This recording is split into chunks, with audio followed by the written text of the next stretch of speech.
Good morning, class 11. Today's we study about a very short-term topic, unstructured data. Yesterday we study about structured data, and this is the opposite case of structured data. ठीक है, here are two types of data type in Python, structured and non-structured या unstructured आप इसे कह सकते हैं.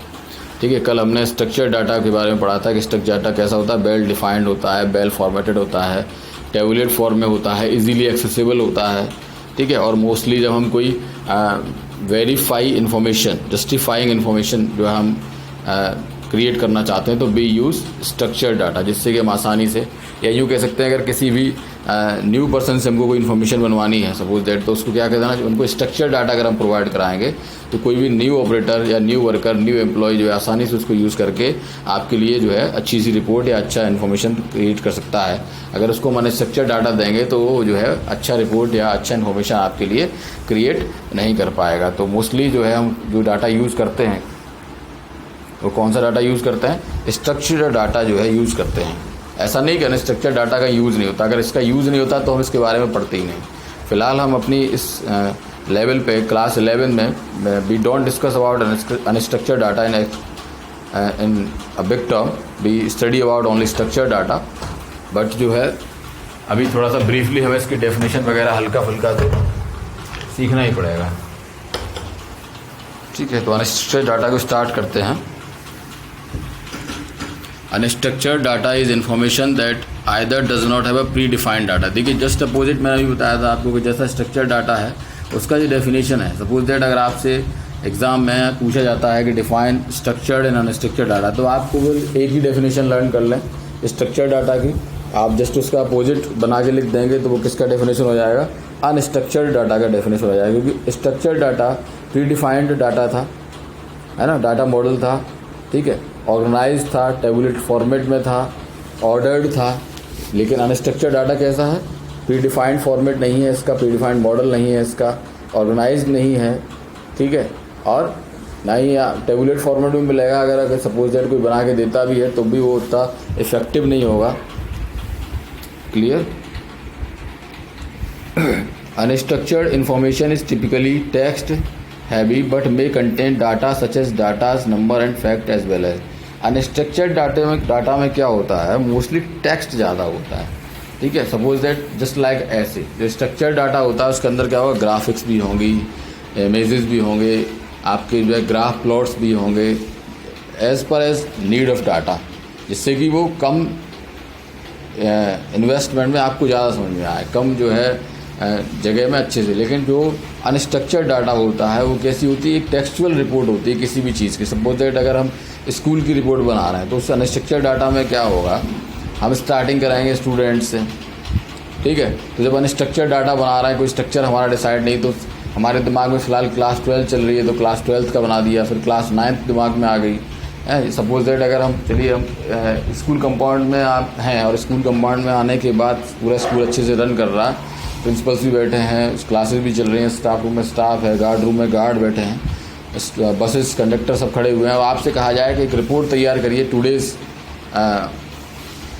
Activities पर, कि आज पूरे स्कूल में क्या एक्टिविटीज़ हो रही हैं, स्कूल आज कैसा रन कर रहा है, इस पर आपको रिपोर्ट तैयार करनी है. सपोज दैट आपको प्रिंसिपल ने ये आपको ऑर्डर दिया प्रिंसिपल ऑफिस में बुला के, तो आपका जो रिपोर्ट स्टार्ट हो जाएगी माइंड में, वो कहाँ से जाएगी, प्रिंसिपल ऑफिस से ही. प्रिंसिपल ऑफिस के बाद आप अकाउंट ऑफिस को देखेंगे, फिर आप एडमिनिस्ट्रेशन ब्लॉक से बाहर निकल के आएंगे, फिर पता लगा क्लास 6 लग रही है, 6 के बाद 8 क्लास है, 8 के बाद नर्सरी से स्टार्ट है वहाँ पे. तो आप जो डायरी ले रखी होगी जहाँ पे आप पॉइंट नोट आउट करेंगे तो आप एज इट इज़ करते चले जाएंगे, है ना. जो आपको मिलता जाएगा उसके बारे में आप नोट करते जाएंगे. पूरा कंपाउंड आप घूम लेंगे, पूरे कंपाउंड में आप लाइब्रेरी भी देखेंगे, कंप्यूटर लैब भी देखेंगे, लेकिन सब कुछ सिस्टमेटिक नहीं देखेंगे. आप जैसा आपका मूड करेगा, या बीच में आपने किसी ने आपको डिस्टर्ब कर दिया, आवाज़ लगा दी, कॉल किया गया इस काम के लिए, इस एरिया को पहले जज करिए, उस एरिया की रिपोर्ट बाद में बनाइए. अलग अलग व्यूज़ होंगे वहाँ पे टीचर्स के, पीटीआई सर के, या और अदर जो है. सपोज दैट अगर किसी वर्कर को जल्दी घर जाना और उसको भी इस रिपोर्ट में मेंशन होना है, तो वो आपको बुला लेगा, सर आप पहले मेरे एरिया की रिपोर्ट बना दी. सपोज दैट वो गार्डनर है तो आपको पहले वो गार्डन में ले जाएगा. अब आप क्लास 6 में थे, आपको 7 में जाना है, वो आपको गार्डन में ले गया. गार्डन के बाद जो है आपके पास वहीं गार्डन में वहीं गार्ड सर आ गए, तो ये गार्ड भैया उन्होंने अपने पास ले लिया, फिर कैंटीन वाले. तो ऐसे करके वो जो आप डाटा तैयार करेंगे आप लिखते जाएंगे निबंध की तरह, ऐसे की तरह, है ना. और वो पूरी की पूरी रिपोर्ट आपकी जो है 4, 6, 8, 10 पन्नों की आपने बना ली। अब वही रिपोर्ट अगर आप जो है प्रिंसिपल को सबमिट करते हैं या आपके क्लास टीचर को या कंसर्न टीचर को सबमिट करते हैं, तो उसको रिपोर्ट को पढ़ के उसको समझने में बहुत लंबा टाइम लगेगा और शायद वो आपकी रिपोर्ट को रिजेक्ट भी कर दें, क्योंकि उसमें कुछ सीक्वेंस ही नहीं है। Without sequence be bored with the data, हम बोर हो जाएंगे उससे, पता नहीं क्या लिखा है, अभी 6 में चल रहा था, अभी गार्डन में चला गया, फिर कैंटीन में, फिर लैब में आ गया वापस से, फिर अकाउंट ऑफिस में, है ना। तो इस तरीके से जो अनस्ट्रक्चर्ड डाटा होता है वो टेक्स्ट उसमें बहुत ज़्यादा होता है। आप इमेजेस भी अगर आप उसमें पुट कराएंगे तो इमेज कहीं की कहीं जाएंगे, है ना। मान लीजिए गार्डन के बगल में लैब की इमेज लगी है, लैब के बगल में लाइब्रेरी की इमेज लगी है। तो इस तरह से जब डाटा आपका रहेगा तो वो बिल्कुल भी आपको जो है सूटेबल नहीं रहेगा। Unstructured data is data that doesn't fit in a spreadsheet with rows and column. और जब टेक्स्ट उसमें ज़्यादा है, टेबुलेट फॉर्मेट उसमें कम है, तो वो आपकी जो स्प्रेडशीट है उसमें फिट बिल्कुल नहीं होगा, यानी कि रो एंड कॉलम में फिट होएगा ही नहीं, क्योंकि इसमें ऐसा आपने कोई कंटेंट ही नहीं अभी तक क्रिएट कर पाया है जो कि आप रो और कॉलम के हिसाब से बना पाए। रो और कॉलम के लिए आपको पहले रो और कॉलम्स क्रिएट करने पड़ेंगे। सपोज है class 1, class 2, class 3, class 4, student name, father's name, इस तरीके से आपको वो क्रिएट करना पड़ेगा, वो आप उसमें नहीं कर पाएंगे। एग्जाम्पल देता हूँ। Example of unstructured data include web page. जैसे वेब पेज है वो अनस्ट्रक्चर्ड डाटा है। वहाँ पे क्या होता है, वहाँ पे कहीं पे कुछ लिखा है तो उसके नीचे एक वीडियो आ रहा है, वीडियो के नीचे एक इमेज बनी है, कहीं पे कोई लिंक बना हुआ है, कहीं पे कोई मार्क बना हुआ है ना। तो वो सब जो है ना एक तरीके से रायता सा फैला होता है, उस पर आप समझ नहीं पाते हैं अचानक से जो है कि आपको वहाँ पे जब आप एक नॉन वेब पेज खोलते हैं ना कुछ सर्च करते समय, तो वी कांट जस्टिफाई, हम क्लिक यहाँ कर रहे हैं, क्लिक कहीं और हुआ जा रहा है, और उस कंडीशन में हमें जो डिज़ायरेबल आउटपुट है वो नहीं मिलता है। और एग्जांपल अगर लें तो जैसे text document, business report, books, audio file, social media message, ये सब क्या है, अनस्ट्रक्चर्ड डाटा है, कोई स्ट्रक्चर डिफाइन नहीं है। आपको मैंने मैसेज किया, पता नहीं क्या जाएगा, ठीक है। अनस्ट्रक्चर्ड डाटा का एग्जांपल मैंने आपको दिया। Unstructured data are sometimes describe with the help of some other data called meta data.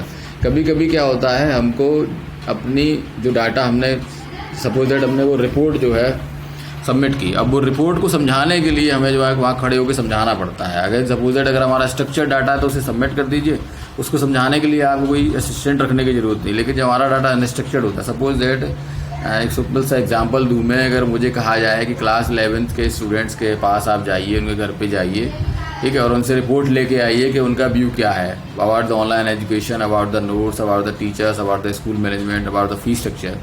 तो मैं सबके घर एक करके जा रहा हूँ पूरे दिन, 10 बच्चे, 15 बच्चे, 20 बच्चों के पास पहुँचा, उन्होंने अपनी लैंग्वेज में जो बातें कही उन बातों को मैंने नोट कर लिया, ठीक है। नोट करने के बाद वो पूरा का पूरा जो डायरी मैंने प्रिंसिपल सर के सामने रखी, अब उसको पढ़ रहे हैं। अब वो फिर क्या करेंगे कि सर इस बच्चे ने ऐसा क्यों कहा, क्योंकि वो स्ट्रक्चर्ड नहीं है ना, आपने कहा मैंने समझ लिया वहाँ पे, लेकिन अब वो जो फेस टू फेस वाली बात आती है वो स्ट्रक्चर्ड डाटा में ऐसा लगता है कि आप जो कह रहे हैं वो एकदम वैल्यूएबल बात कह रहे हैं, लेकिन अनस्ट्रक्चर्ड डाटा में क्या होता है, वो वैल्यूएबल बातें नहीं होती, उसको समझाने के लिए एक असिस्टेंट रखना पड़ता है, ठीक है। तो unstructured data sometimes describe with the help of some other data called meta data. तो जिस डाटा की हेल्प से आप उसको समझाते हैं उसको हम क्या बोलते हैं, मेटा डाटा बोलते हैं। Meta data is basically data about data. Meta data का सिंपल सा फॉर्म वो क्या है, डेफिनेशन के अबाउट डाटा, ठीक है।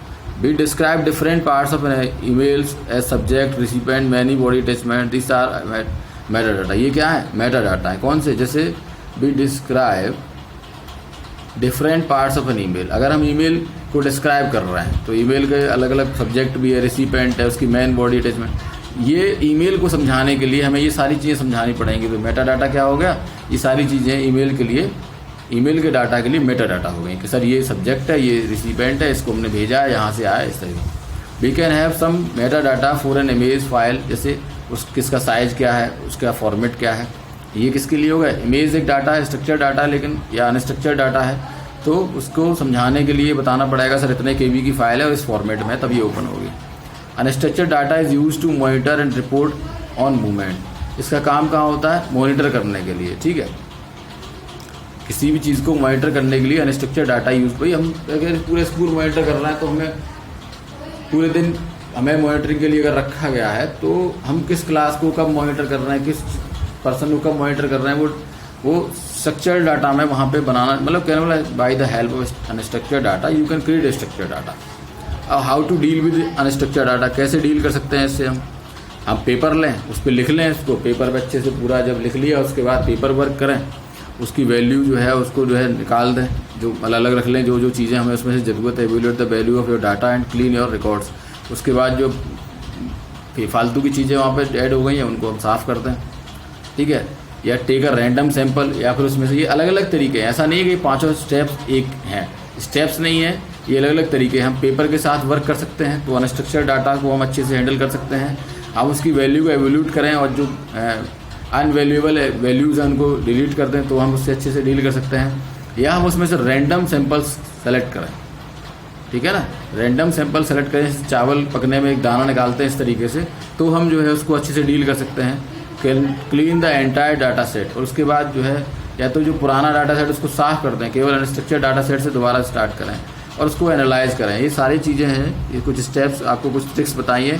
With the help of these things we deal with structured data, ठीक है। बहुत छोटा टॉपिक था इसलिए ब्लैक बोर्ड का यूज़ नहीं किया है क्योंकि थ्योरेटिकल है, क्लियर है। If you have any problem about this you can consult with me, thank you.